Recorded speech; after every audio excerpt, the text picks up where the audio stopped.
मेरा 3 साल का बेटा है, दूध पीने के लिए तड़पता है, लेकिन उसको कोई मेरे पास नहीं आने देते। मेरे को छठ पूजा के पारण के दिन वो लेके आए, गलती से भी कुछ नहीं होगा, चलो मेरी मम्मी पापा सबसे बोले कि अब कुछ नहीं होगा, इसको जाने दो। सर की एक बेटी को भगा के लेके आया, जो 2 बच्चे छोड़ के आई है इस घर में।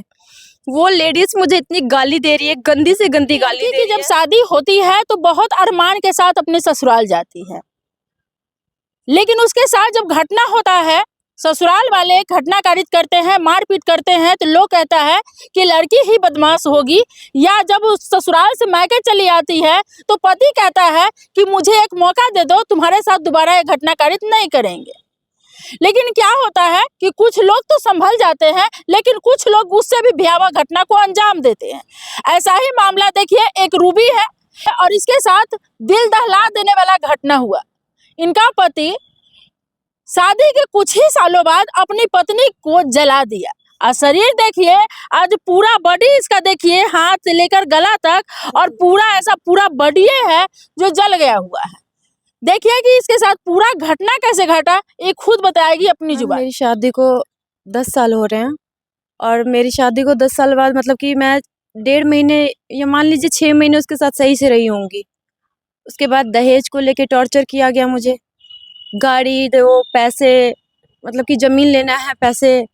फिर लास्ट में जब ये सब होते मैं प्रेग्नेंट हुई अपने लुधियाना, उसने मेरे को छोड़ दिया वहाँ पे। ना कोई खर्चा ना कोई पानी, शुरू से ही मैम।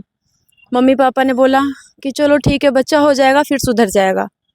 फिर मौका देते गए उसको, मौका देते गए और वो मौके का फ़ायदा उठाता गया। मार पिटाई गाली गलौज खुद देता ही था, इवन अपने भाई से, अपनी जो बहन है उससे। मैंने हर चीज़ की रिकॉर्डिंग मुखिया को भेजा है, ललित मुखिया को भेजा है। जब मेरे साथ ये कांड हुआ है उस समय में मैंने मुखिया से मदद मांगी, मुखिया भी आके घर से चले गए। मैंने बस इतना बोला कि मुझे इस घर से रोड तक निकाल दीजिए, मैं चली जाऊंगी। मेरी जान को जला दिया तब? जी, उससे 2-3 दिन पहले मैंने कहा सर मुझे आप ये इस घर से निकाल दीजिए, मेरा 3 साल का बेटा है, दूध पीने के लिए तड़पता है, लेकिन उसको कोई मेरे पास नहीं आने देते हैं। बहुत सी ऐसी चीज़ें हैं कि मैं क्या ही बताऊं। फिर ये घटना कैसे हुआ, आपको जला कैसे दिया? रोइए नहीं, रोइएगा तो फिर बताइएगा कैसे। ये घटना मैम 2019 में मेरे को छठ पूजा के पारण के दिन वो लेके आए, गलती से भी कुछ नहीं होगा, चलो मेरी मम्मी पापा सबसे बोले कि अब कुछ नहीं होगा, इसको जाने दो। मेरा बच्चा 3 साल का था। वहाँ से लेके आने के बाद इसने गाड़ी में ही मेरे को टॉर्चर करने स्टार्ट कर दी, मेरा फ़ोन छीन लिया। यहाँ पे अपने रिश्तेदारों को बुला के घर में बेइज्जत करना, हर किसी से, मतलब कि फ़ोन ही छीन लिया, मम्मी से पापा से किसी से बात नहीं कराने। अगर मेरी फैमिली वाले फ़ोन करते थे तो मैं कभी बाहर हूँ, सीतामढ़ी हूँ, कभी यहाँ हूँ, कभी वन में हूँ, मतलब बात नहीं करवाते थे।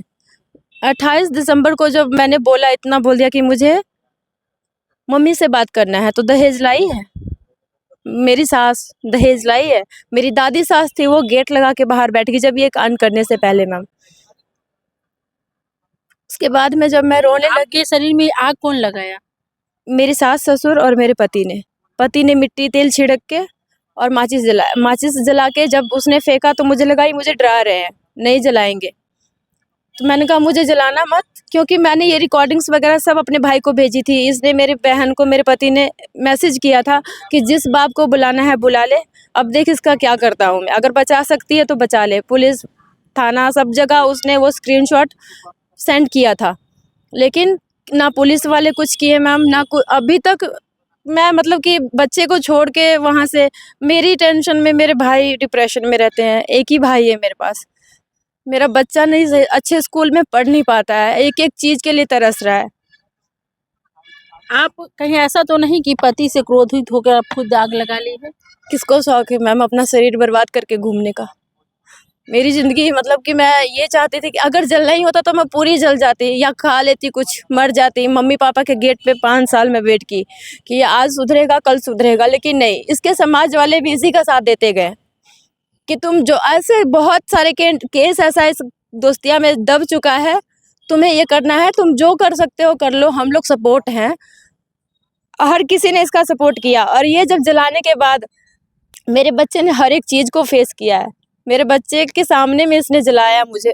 मेरे बच्चे का दोनों हाथ जल गया था मुझे बचाने के चक्कर में, और उस समय में मुझे उठा उठा के नीचे पटक रहा था वो, और उसका लिविंग रिलेशनशिप है अभी भी, और वो जिस लड़की के साथ रह रहा है वो लड़की मुझे टॉर्चर कर रही है। मैं यहाँ पे बोल रही हूँ, 3 वकील चेंज कर चुकी हूँ, कोई मेरी सुन नहीं रहा है। मैं कहाँ जाऊँ, क्या करूँ, कुछ समझ में नहीं आ रहा है मुझे। शादी कहाँ हुई है आपकी? मेरी सोनबरसा दोस्तिया में हुआ है मैम। आपका घर कहाँ है? मेरा बाजपट्टी है मैम, बनगाँव। बाजपट्टी में। कब शादी हुई थी आपकी?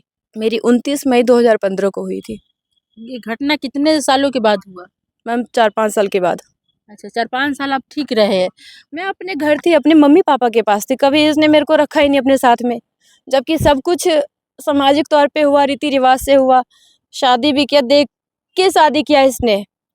फिर कभी मुझे काली कुलूठी कह के टॉर्चर करना, इसके मम्मी पापा, इसके ससुराल जितने भी थे, मेरा देवर।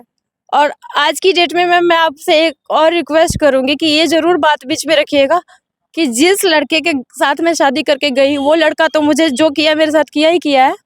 मेरे बच्चे के साथ जो किया उसने, वो अपने बहनों से करवाया, अपनी जो अपना उसका भाई है, वो भासर की एक बेटी को भगा के लेके आया, जो 2 बच्चे छोड़ के आई है इस घर में। वो लेडीज मुझे इतनी गाली दे रही है, गंदी से गंदी गाली दे रही है।